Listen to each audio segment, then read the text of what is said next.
Allora siamo con De Luca. Bene, sei abbonato all'inizio del campionato, il gol lo scorso anno e il gol anche quest'anno, non Sì. male. No, mi fa piacere segnare nelle prime partite della stagione, bisogna comunque mantenersi durante la stagione, però secondo me iniziare bene è già un passo importante. Hai detto bene, sarà una stagione tra l'altro importante non solo per la squadra ma anche per te. Sicuramente sì, da ogni punto di vista. Certo la roba più importante è la squadra come sempre, poi c'è l'individuale, però sì, sono positivo. Da questa prima sgroppata che hai potuto vedere? No, ci siamo messi bene, abbiamo iniziato bene la preparazione, sì, ci sta andando dentro e quindi i primi risultati sono positivi secondo me. Allora aspettiamo altri gol durante il campionato?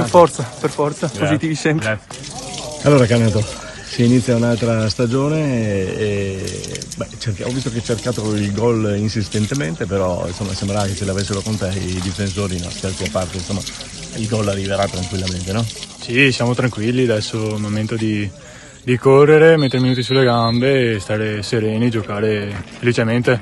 Dopo Il gol verrà. i gol arriveranno. Fisicamente come ancora sei un po' indietro, mi pare, no? Bisogna mettere i minuti sulle gambe, però con calma sì, verrà tutto. Che stagione sarà?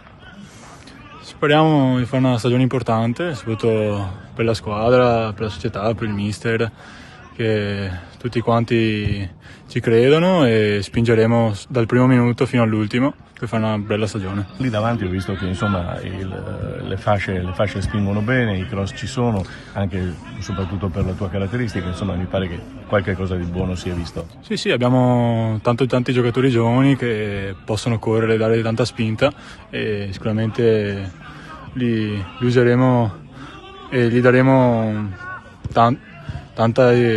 daremo una mano, soprattutto noi vecchi, tra virgolette, a fare anche loro un bel campionato e divertirci. Hai fatto bene a dire tra virgolette perché non è che tu sia tanto vecchio, No. quindi bene, in bocca al lupo. Grazie.